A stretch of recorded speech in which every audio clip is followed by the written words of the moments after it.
ವಿಜಯೀ ಭವ.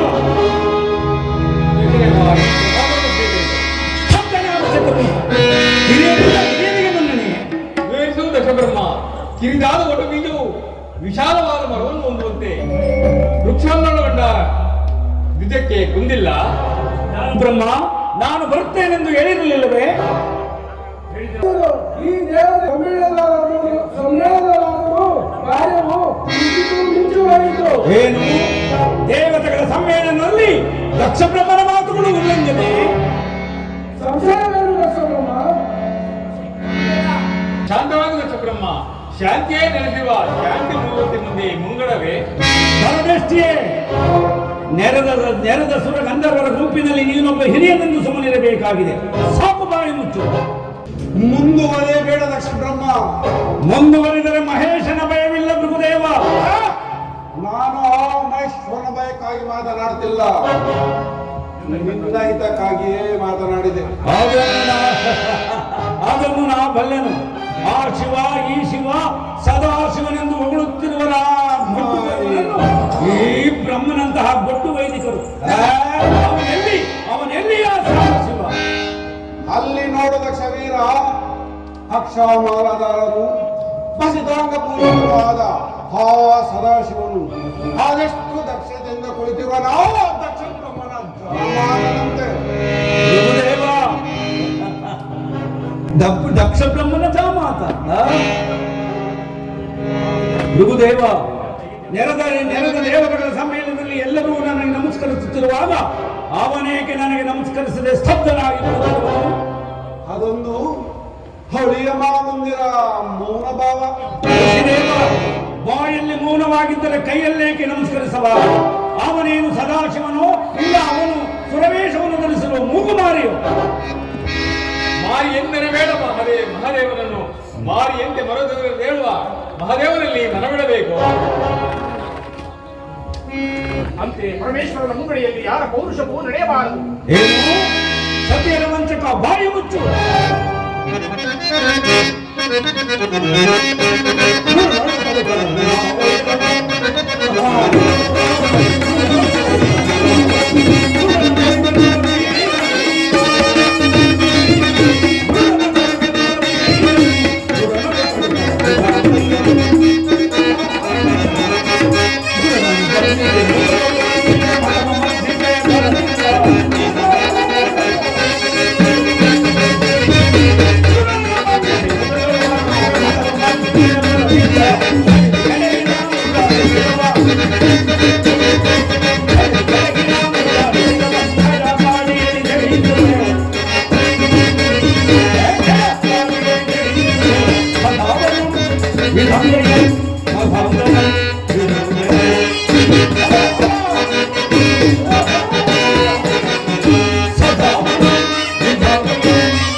ನಾಗಭೂಷಣನಾದ ನಟರಾಜನಲ್ಲಿ ನಿನಗೆ ಕ್ಷೀರಸೇನ, ನಾಗಭೂಷಣ, ನಟರಾಜನೆಂದು ಓಡುವ ನಾಟ್ಯರಾಣಿ ಇದಲ್ಲ ನಿನ್ನ ಕ್ಷೀರಾಬ್ದಿಯ ರಂಗಭೂಮಿ.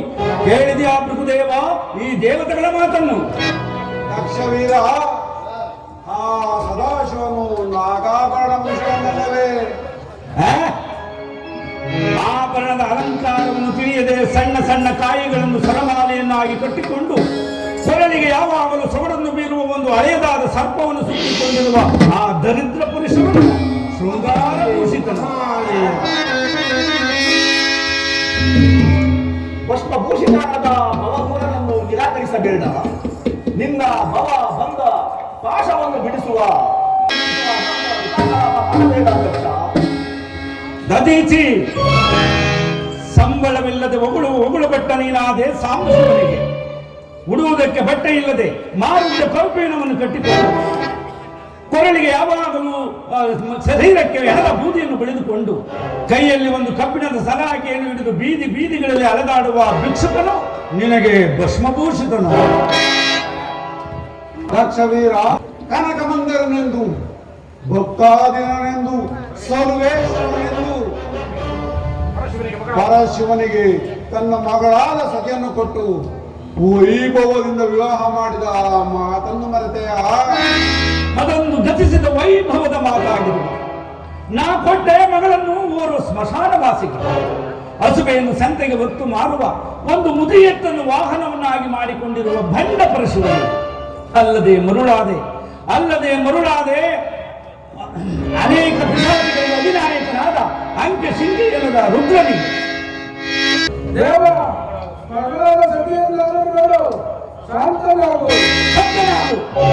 ನೀನು ನನ್ನ ಸಹಮಿತ್ರನೆಂದು ಸುಮ್ಮನಿರಬೇಕಾಗಿದೆ. ಭೃಗುದೇವ, ಇದೊಂದು ಮಹಾಯಜ್ಞವೆಂದು ಸಂಕಲ್ಪಿಸಿಕೊಂಡು ಬಂದರೆ ಅನ್ನವನ್ನು ತಿನ್ನುವ ಮೊದಲ ಎಲೆಯನ್ನು ನಾಯಿ ಮುಟ್ಟಿದಂತಾಯಿತು ಈ ಯಜ್ಞ ಸಮಾರಂಭ. ನಡೆಯಿರಿ, ನಮ್ಮ ಮುಂದಿನ ಕಾರ್ಯದಲ್ಲಿ ವರ್ಷೋಣ. ಜೈ ಭೈರವಿ.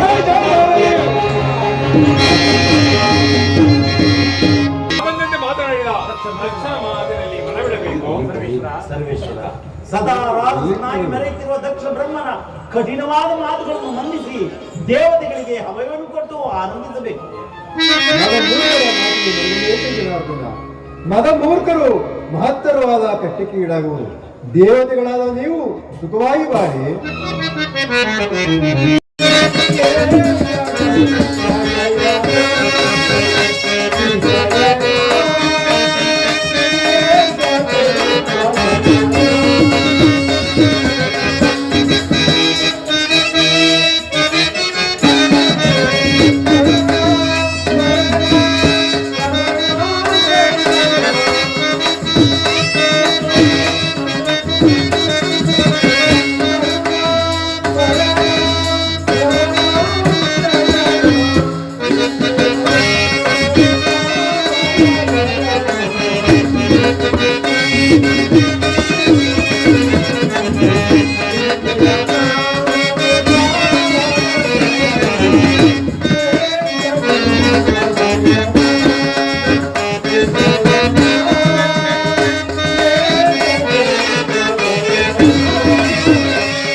ಸಕಲ ಸುರ ಗಂಧರ್ವ ಎಚ್ಚರೆ ಮೊದಲಾದ ಅಮರ ದೇವತೆಗಳು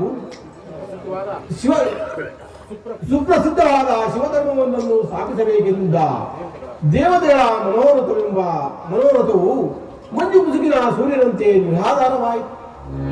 ಕುತೂಹಲಭರಿತರಾಗಿದ್ದ ದೇವತೆಗಳು ಲೋಕಪಾವನಾದ ಶಂಕರನಿಂದಲೂ ನಿವಾರಿಸಲು ಸಾಧ್ಯವಿಲ್ಲವೆಂದರಿತು ಸಕಲ ದೇವತೆಗಳಿಗೂ ದಕ್ಷಿಣೆ ಮೊದಲಾದ ಬ್ರಹ್ಮಗಳಿಗೂ ಕುಬೇರನೇ ಮೊದಲಾದ ಅಷ್ಟದಿಕ್ಪಾಲಕರುಗಳಿಗೂ ಸಕಲ ಋಷಿ ವರ್ಗದವರಿಗೆಲ್ಲ ಸತ್ರ ಪೂಜೆಗೆ ಬರುವಂತೆ ಆಹ್ವಾನ ಹೊಂದಿದ್ದರು. ಆದರೆ ಪಾವನ ಮೂರ್ತಿಯಾದ ಪರಶಿವನು ಆದಿದೇವನೆಂದರಿತು ಶಂಕರನನ್ನೇ ಸತ್ರ ಪೂಜನನ್ನಾಗಿ ಮಾಡಿ ಪಶುಪತಿ ಎಂಬ ನಾಮಾಂಕಿತದಿಂದ ಅಧಿಕಾರವನ್ನಿತ್ತು ದೇವ ಋಷಿ ಶರದೆಯಲ್ಲಿ ಈ ಹಾಡು ಇರಲಿ. ಕುಪಿತನಾದ ದಕ್ಷನು ಏನು ಮಾಡುವನು ಅಹಂಕಾರ.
ಸುತ್ತಿರ್ಪುದ ಪಾತಾಳ ಶೇಷನಾಮ ವಿಜಯಲಕ್ಷ್ಮಿ ಪ್ರಜ್ವಲಿಸಿಪ್ಪ ಈ ದುರಧೀರ ಧೀರಂಗೆ ಸುರಸತ್ರದೊಳ್ಳ ಭಂಜನ ಪ್ರಭಂಜನ ಪ್ರಭಂಜನ.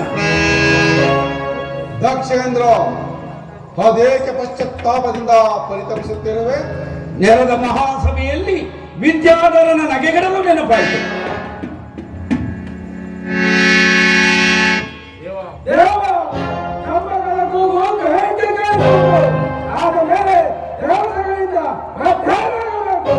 ಆಗಬೇಕಾದ ಕಾರ್ಯವನ್ನು ಆಗ ಮಾಡಿದ ನೀ ಭೃಗುದೇವ. ಹಿಂದಿರುಗಿ ನೋಡಿ ಹೆಜ್ಜೆ ಹೆಜ್ಜೆಗೂ ಹತ್ಯಪಮಾನವಾಯಿತು. ರಾಜೇಂದ್ರ, ಶಾಂತನಾಗು. ಅಪಮಾನವು ಒಂದು ಕಾಲಕ್ಕೆ ಅಪಘಾತವಾಗುವುದು. ಅಪಘಾತ ಅಪಘಾತ ದಾವಾಗ್ನಿಯಂತೆ ದಗದಗಿಸಿರುವ ಜಠರಾಗ್ನಿಯನ್ನು ನಂದಿಸಲು ಸಾಧ್ಯವಿಲ್ಲ ಈ ಬ್ರಹ್ಮಾಂಡದಲ್ಲಿ. ದಕ್ಷನ ಪರಿಭವದ ರಕ್ತಧಾರೆಯಿಂದ ಪ್ರಜ್ವಲಿಸುತ್ತಿರುವ ಈ ಕರಕಟ್ಟುವನ್ನು ಸಂತಾನದಲ್ಲಿ ಹತ್ತನೆ ಜಲಂದಿದು ಶೋಣಿತವಾಗಿ ಪರಿಣಮಿಸುವುದು.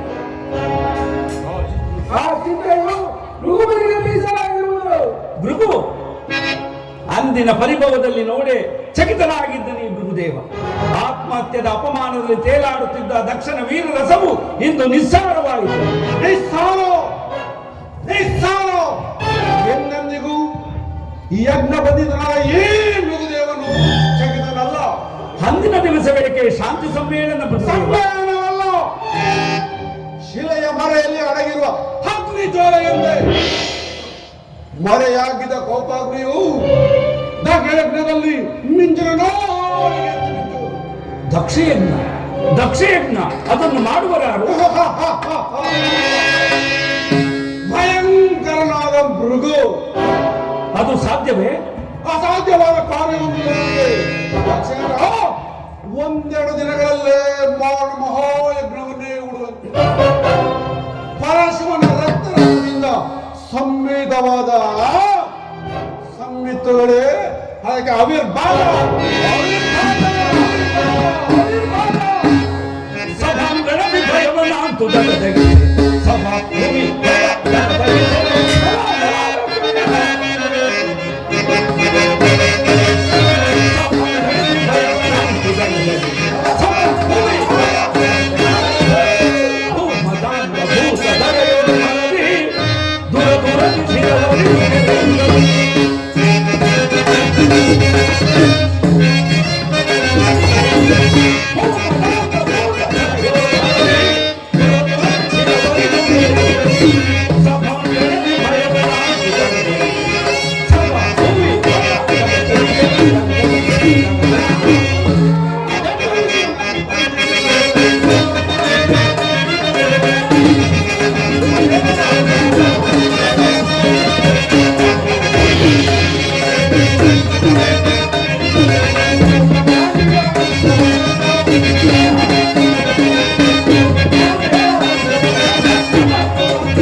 ತನ್ನ ಅಂಗಾಲಿನ ನೇತ್ರವನ್ನು ಕಿಡಿಸಿದನು. ಅಲ್ಲದೆ ದೇವತೆಗಳ ಅಗ್ರ ಪೂಜೆಗೆ ತಾನೇ ಕಾರಣನೂ ಆದನು. ನಿನ್ನೆ ಸರಳ ಸತ್ರಯಾಗದಲ್ಲಿ ದಕ್ಷ ಬ್ರಹ್ಮನನ್ನು ನಿರಾಕರಿಸಲು ಅನೇಕ ಮಾತುಗಳು ಅನಿವಾರ್ಯವಾಗಿ ಕಂಡು ಬಂದರೂ ಸಹ ಪರಶಿವನು ಮಾತ್ರ ಯಾವುದಕ್ಕೂ ಮಾತನಾಡಲಿಲ್ಲ. ಇನ್ನು ದಕ್ಷ ಬ್ರಹ್ಮನಾದರೂ ಆ ಪರಶಿವನಲ್ಲಿ ವೈರತ್ವವನ್ನು ಸಾಧಿಸುತ್ತಿರುವನು. ಇದೇ ಸಮಯವನ್ನು ನೋಡಿ ನಾನು ಆ ಪರಮೇಶ್ವರನ ಪರಮಾವಧಿಯನ್ನೇ ನೋಡೋಣ. ರಕ್ತದ ಗಣ ಜಗದಿ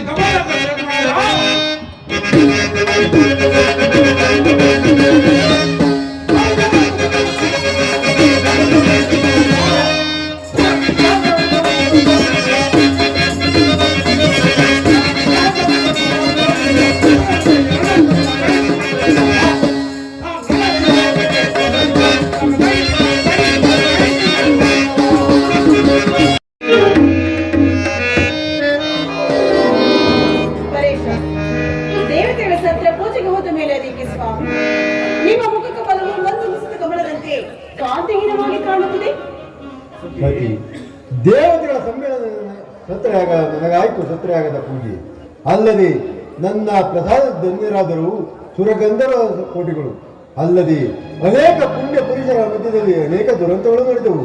ಆ ದುರಂತಗಳನ್ನು ಕೇಳಲು ನನ್ನ ಮನಸ್ಸು ಮುಂದಾಗುತ್ತೆ ಮಹಾದೇವ. ಅದನ್ನು ವಿವರಿಸು ನಂದಿಲ್ಲ. ಕೈಲಾಸದಲ್ಲಿ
ಶಿವಾಯ.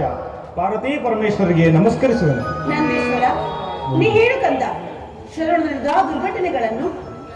ತಾಯಿ, ಅದನ್ನು ಕೇಳಬಾರದು ತಾಯಿ. ಸರ್ವೇಶ್ವರನ ಧರ್ಮಪತ್ನಿಯು ಕೇಳಿದರೆ ಮನ ಮರುಗುವುದು ತಾಯಿ ನಿಮಗೆ. ನಂದೀಶ್ವರ, ನನ್ನ ಮನ ಮರುಗುವುದಕ್ಕೆ ಮಹಾದೇವನ ಮುಖದ ಕಾಂತಿಯೇ ಕಾರಣವಾದದ್ದು. ಮನೆ ಮಾಚಬೇಡ ಕಂದ. ನನ್ನ ಪತಿಯಾದ ಮರುಗು ಯಾರ್ದು ನಡೆಯಿತು ಬೇಗ ಹೇಳು. ಆದಿಶಕ್ತಿ, ಅರಸನ ಅಂದವಾದ ಮುಖವು ಕಾಂತಿಗೊಂದಿದೆ ಅಂದರೇನು ತಾಯಿ? ಕೈ ಕಂಕಣ ನೋಡುವುದಕ್ಕೆ ಕನ್ನಡಿ ಬೇಕು. ಪತಿ ಮುಖವನ್ನು ನೋಡುತ್ತಿದ್ರೆ ಮರುಕವಾಗುತ್ತಿರುವುದು. ಬೇಗ ಹೇಳು ಕಂದ. ತಾಯಿ, ಸೂರ್ಯನ ಕಿರಣಗಳು ಸೋಕಿದರೆ ಕ್ಷಣ ಮಾತ್ರದಲ್ಲಿ ನಾಶವಾಗುವ ಮುಂಜಾನೆಗಳು ಮುಸುಕಿದರೆ ತಾವರಿಗೆ ಬಂಗವೇ? ಅದನ್ನು ನಿಧಾನಿಸು ನಂದೀಶ್ವರ. ಅದು ತಾವರೆಯಾದರೇನು, ಕಾಲಗತಿಯಿಂದ ಕಂದಿ ಹಾಳಾಗುವುದು. ಕೇಳಿದೆ ಲಿಂಗೇಶ್ವರ, ಪರಚಿನ ಪವಿತ್ರವಾದ ಮನಸ್ಸಿಗೆ ಶಾಂತಿ ಇಲ್ಲ. ಕಾಡನ್ನು ಬೆಳೆದವರು ಬಲಹೀನವಾಗಿದ್ದರೆ ಒಟ್ಟಾಗಿ ಸೇರಿ ಅಗ್ಗವಾಗಿ ಆನೆಯನ್ನೇ ಕಟ್ಟಬಹುದು. ತಾಯಿ, ಬಲಹೀನರಾದ ಮದಮುಖರು ಮಹತ್ತರವಾದ ಮಹಾದೇವನನ್ನು ಮನಕಾಂಕ್ಷೆಯಿಂದ ಕಾಣಲಿಲ್ಲ ತಾಯಿ. ನಂದೀಶ್ವರ! ಆತ ಮನಮುಖರನ್ನು ಪ್ರತಿ ಬೇಸರವನ್ನು ಮಾಡಿದ. ಭವಾನಿ, ಹಸಿವು ಬಾಯಾರಿಕೆಯನ್ನು ನಿವಾರಿಸಿಕೊಳ್ಳಲು ಯೋಗ್ಯವಾದ ಜಗದಲ್ಲಿ ಮೊಸಳೆ ವಾಸ ಮಾಡುವಂತೆ ಆ ಪುಣ್ಯ ಸತ್ರಯಾಗವು ಮದಮುಖರ ಮನೆ ಆಯಿತು ತಾಯಿ. ಅದನ್ನು ಹೇಳಬಾರದು ಸತಿ, ಅದು ಮುಂದೆ ನೀವೇ ಗೊತ್ತಾಗುವುದು. ಅದೇಕೆ ಪತಿದೇವ? ಅದನ್ನು ಹೇಳಿದರೆ ಅದನ್ನು ಹೇಳಿದರೆ ಬ್ರಹ್ಮದ ಹೊರಗಿದೆ. ಅದು ನಿಮಗೆ ಮುಂದೆ ಗೊತ್ತಾಗುವುದು.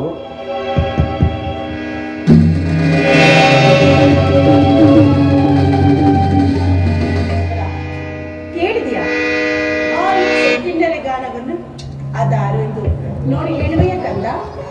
ಅಮ್ಮ, ಅವರೇ ಆದಿಶಕ್ತಿಯ ಯುವ ಸಹೋದರಿಯರು ತಂದೆಯಾದ ದಶದೇವನ ಮಹೋತ್ಸವಕ್ಕೆ ಹೋಗುತ್ತಿರುವರು. ಕಾರ್ಯಾಂಗವಾಗಿ ಶ್ರವಣದೇವರಲ್ಲಿ ನಡೆಯುತ್ತಿರುವ ಆದಿಶಕ್ತಿಯನ್ನು ನೋಡಿಕೊಳ್ಳಲು ಅಪ್ಪಣೆಯಾಗಬೇಕು. ನಿಶ್ಚಿತವಾಗಿ ಇದನ್ನಾದರೂ ಸೇರಿ ಹೋಗಿವ ನಂದೀಶ. ಸ್ವಾಮಿ, ನಂದೀಶ್ವರನ ಮಾತುಗಳನ್ನು ಕೇಳಿದ ಶಾಂತರಾಗು ಗೌರಿ. ನಿನ್ನ ಹಿರಿಯ ಸಹೋದರಿಯರು ದಕ್ಷಿಣಾಲಯಕ್ಕೆ ಹೋಗುವುದನ್ನು ನಾನು ಬಲ್ಲೆ. ದೇವ, ಅಲ್ಲಿ ನೋಡಿ ಆಗಮನ ಮಾರ್ಗದಲ್ಲಿ ಸುಂದರವಾದ ವಿಮಾನಗಳಲ್ಲಿ ಅನೇಕ ಗಂಧರ್ವ ನಾರಿಯರು ಹೇಗೆ ಕಿನ್ನರ ಗೀತನ್ನು ಹಾಡುತ್ತಾ ಅದನ್ನು ನೋಡುವ ಸಂಭ್ರಮವು ನನಗಿಲ್ಲ. ಭೂತೇಶ್ವರ, ನಮಗೋಸ್ಕರವಾಗಿ ದೇವಲೋಕದ ಬಡಗಿನ ಭಿನ್ನಾನ ಹಸ್ತದಿಂದ ಕಲ್ಯಾಣ ಮಠ ನನ್ನ ತಂದೆ ದಕ್ಷ ದೇವರು. ಆತನ ಮಗಳು ನಾನಲ್ಲೇ ಶಂಕರ. ದೇವಿ, ಅದ್ಯಾರಿಗೆ ತಿಳಿಯುತ್ತದೆ ನೀನು ದಕ್ಷ ದೇವನ ಮಗಳೆಂದು? ನಾನು ದಕ್ಷ ದೇವನ ಮಗಳು. ನನಗೆಲ್ಲಿಂದ ಬಂತು ಸಂತೋಷ. ಅಲ್ಲಿ ಹೋಗುತ್ತಿದ್ದ ನಾರಿ ನೋಡಿದ ಮೇಲೆ ಮಗಳು ತಂದೆ ಮನೆ ಮೋಸವನ್ನು ನೋಡಬಾರದು ದೇವ. ಕಾಯಿಯ ಮಧ್ಯೆ ಬೆಳೆದ ಕೋಗಿಲೆಯು ತನ್ನ ಮರಿಯನ್ನು ಕೊಲ್ಲುತ್ತಿರಲಿಲ್ಲ. ಆ ನಿನ್ನ ದಕ್ಷನು ನಿನಗೆ ತಂದೆಯಾಗಿದ್ದರೆ ನಿನ್ನನ್ನು ಕರೆಯುತ್ತಿದ್ದನಲ್ಲವೇ? ಹಾಗಾದರೆ ನಾನು ದಕ್ಷಿಣ ಮನೆ ಮಗಳಲ್ಲವೇ ಸ್ವಾಮಿ? ಜಾಮಾತನಲ್ಲವೇ? ನೀನು ಆ ದಕ್ಷ ದೇವನಿಗೆ ಮಗಳು ಅಲ್ಲ, ನಾನು ಸ್ವಾಮಿ, ಜಾಮಾತನಲ್ಲ. ನನಗಿರುವ ಸಂತೋಷವನ್ನು ಮುರಿದಿಕ್ಕಬೇಡಿ. ಗುರು ಮಂದಿರಕ್ಕೆ, ಪಿತ ಮಂದಿರಕ್ಕೆ, ದೇವಗಿರಿಗೆ ಯಾರಿಂದಲೂ ಕರೆಸಿಕೊಳ್ಳದೆ ಹೋಗಬೇಕೆಂದು ಹೌದು, ಅವನೋರ್ವ ರಾಜದ ಅಹಂಕಾರಿ. ಆದರೆ ಕಾಡಿನಲ್ಲಿ ವಾಸ ಮಾಡುವ ಮೃಗಗಳುಂಟು ಶಾಂತಿ. ಆದರೆ ಉತ್ತರದಲ್ಲಿಯೂ ವಾಸ ಮಾಡುವ ಸರ್ಪಗಳು ಉಂಟು ಶಾಂತಿ. ಆದರೆ ನಿಮ್ಮ ತಂದೆ ಜನಕನಿಗಿಲ್ಲ ನಮ್ಮಲ್ಲಿ ಶಾಂತಿ. ಅಪ್ಪನ ಶ್ರೀಕೃಷ್ಣ ಶಾಂತಿಯಿಂದ ಮಾತನಾಡಬೇಕಾದ ಸಮಯ ಉಂಟು, ಮಾತನಾಡಿದೇ ಪೂಜೆ.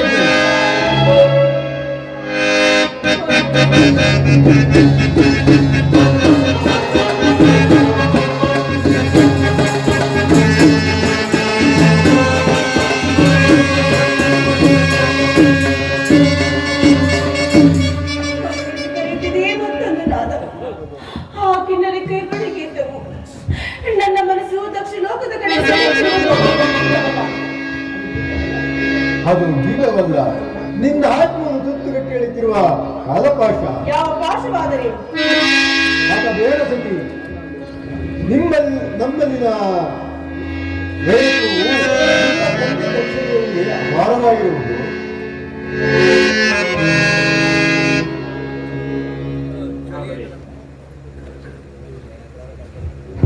ನಾನು ಹಾಕಿದ ಮೊಟ್ಟೆಯನ್ನು ದೇವಿ, ತಾನು ಹಾಕಿದ ಮೊಟ್ಟೆಯನ್ನು ತಾನೇ ತಿನ್ನುವ ಕ್ರೂರ ತಪ್ಪದಂತೆ ನಮ್ಮಲ್ಲಿ ವೈರಿತ್ವವನ್ನು ಬೆಳೆಸಿರುವನು ಆ ನಿನ್ನ ತಂದೆ ದಕ್ಷದೇವನು. ಇದು ಕಳಿಸಬಾರದು ಆಡ್ತಿರುವ ಬಯಲಾಟ ಬರೆದ ಮಾತುಗಳು. ನನ್ನ ತಂದೆಗೆ ನಿಮ್ಮಲ್ಲಿ ಅಪಾರ ಪ್ರೇಮವಿದೆ ಸ್ವಾಮಿ. ಆಟ ಬೇಡ ಸತಿ. ರಾಜೇಶ್ವರಿ, ರಾಜೇಶ್ವರಿ, ಇದುವರೆಗೂ ನಿನ್ನ ಮನಸ್ಸನ್ನು ನಯಿಸಬಾರದೆಂದು ನಿರಾಶಿಸಿದೆ. ನಿನ್ನೆ ಸತ್ರಾಗ ಸಮಾರಂಭದಲ್ಲಿ ಮತ ಬದಲಾಯಿತು ಆ ನಿನ್ನ ದಕ್ಷ ದೇವನಿಗೆ. ಏನು ಸ್ವಾಮಿ, ಮನ ಬದಲಾಯಿತೆ? ಅಲ್ಲಿ ಪೂಜೆ ನೋಡಿ ನನ್ನ ತಂದೆ ದಕ್ಷ ದೇವನ ಸಂತೋಷ ಪಡಲಿಲ್ಲವೇ? ಏನು? ಸಂತೋಷ ಬಾಳ ನಿಧಿಯನ್ನು ಬಳಸಿ ಬೆಂದೆತ್ತುವ ಬೆನ್ನು ನಡೆದು ತಾಗಿ ಕಾಳಿಂಗ ಸರ್ಪದಂತೆ ನಿನ್ನ ಜನಕದ ಅವನ ಜೀವಾತ್ಮವನ್ನು ಸುತ್ತಗಟ್ಟಿ ನಿಷ್ಠುರವಾದ ನಿರ್ವಾಹಕನ ಮಾತನಾಡಲಾಗಿತ್ತು. ತಂದೆ ಮಾತಿಗೆ ಬೇಸರ ಪಡಬಾರದು ಭೂತೇಶ್ವರ. ದಯಾನಾಂಬರದ ಮಾತಿಗೆ ಬೇಸರವೇನು ಭೂತೇಶ್ವರಿ. ಬೆಂದೆತ್ತು ನೋಡಲು ಆ ಭವ್ಯ ಸತ್ರಯಾಗ ಸಮಾರಂಭದಲ್ಲಿ ಬೆಂದಿಕ್ಕುವ ಸಂಮಿತ್ರಗಳ ಅಗ್ನಿ ಜ್ವಾಲೆಯು ನನ್ನ ದೇವ ಮಂತ್ರಗಳ ಸುಧಾಮಕ್ಕೆ ಆ ನಿಮ್ಮ ತಂದೆ ದಕ್ಷ ದೇವನಿಗೆ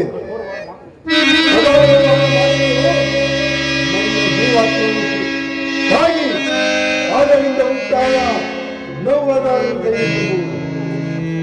ಆದರೆ ನನ್ನ ಉದರಾಜ್ಞೆಯಲ್ಲಿ ತಗದೆ ಅದನ್ನು ತಿಳಿದ ದಕ್ಷ ದೇವನು ತನ್ನ ಮೃಗುವಾದ ಮಾರಣ ಮಾಯವನ್ನು ಊಡಿ ನನ್ನನ್ನು ಕೊಲ್ಲಲು ಅಡಿ ಮಾಡುತ್ತಿರುವುದು. ಅದನ್ನು ತಿಳಿದರು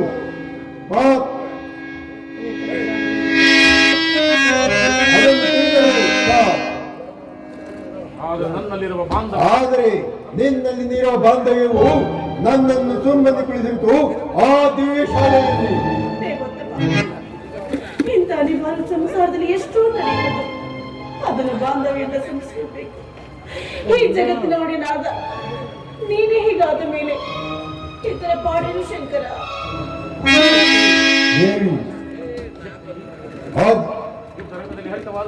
ದೇವಿ ಯುದ್ಧ ರಂಗದಲ್ಲಿ ಆ ಹರಿತವಾದ ಶಸ್ತ್ರಾದಿಗಳಿಂದ ಉಂಟಾದ ಗಾಯವನ್ನಾದರೂ ಸಹಿಸಬಹುದು. ಆದರೆ ನಿಮ್ಮ ಜನಕ ದಕ್ಷ ದೇವನ ಕುತಂತ್ರ ಮಾತುಗಳಿಂದ ನನ್ನ ಉದರಾಗ್ನಿಯು ದಗದಗನೆ ಉರಿಯಲಾರಂಭಿಸಿತು. ಅದನ್ನು ತಿಳಿದ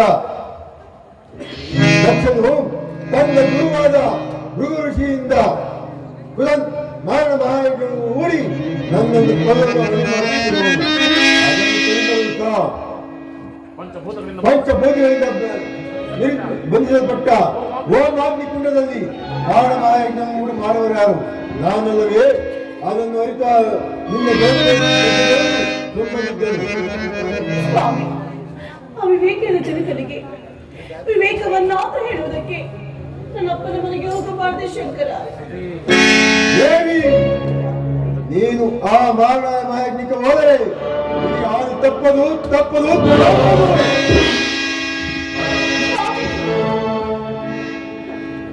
ತಂದೆ ರಾಮಕೃಷ್ಣೇನಂತೆ ತಾಯಾದ ವೇದಾವತಿ ಇಲ್ಲವೇ? ನನ್ನ ಸಹೋದರಿಯಾದ ಪುಷ್ಪತೆ ರೇವತೆಯರು ನನ್ನ ಆಶ್ರಯಿಸುತ್ತಿಲ್ಲವೇ? ಏನು ರಾಜ, ಪ್ರಯಾಣಕ್ಕೆ ಸಿದ್ಧನಾಗು.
ಇದೋ ದೇವ, ನಿನಗೆ ನಮೋ ಎಂದು ನಮಿಸಿದೆ.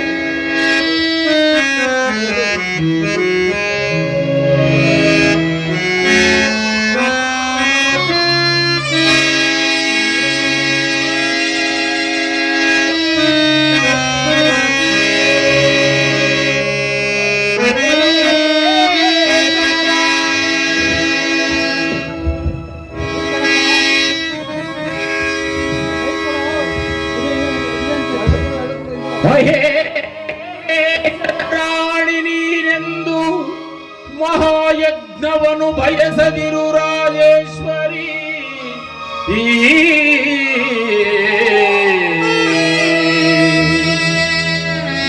ಮಹಾಯಜ್ಞದಳು ಫಲವಿಲ್ಲ, ಮಹಾಯಜ್ಞದಳು ಫಲವಿಲ್ಲ. ಮಹಾಮದಂದ ನಿನ್ನ ಪಿತ ದಕ್ಷ ಓದದಿರು ತಾಯೇ.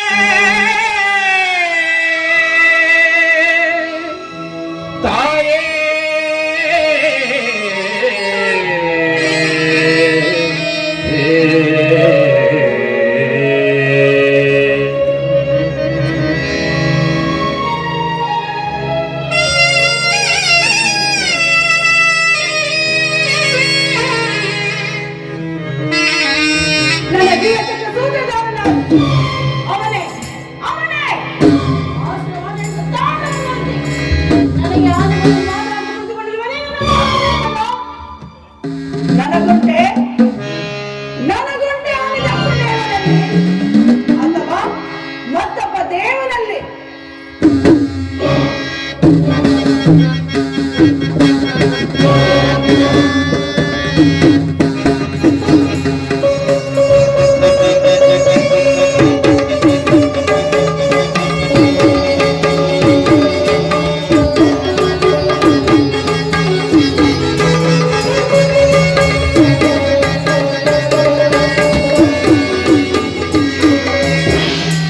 ನೋಡ್ದ್ಯಾ ದೇವರ ರೂಪವನ್ನು?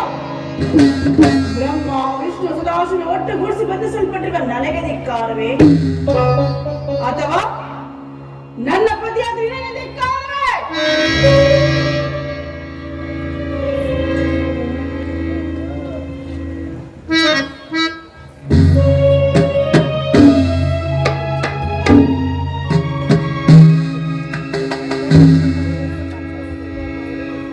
ಅನುಜ್ಞೆಯನ್ನು ಕೊಡು ಶಂಕರ, ಅನುಜ್ಞೆಯನ್ನು ಕೊಡು. ಕೈ ಸಲ್ಲ. ಕಳಿಸಲು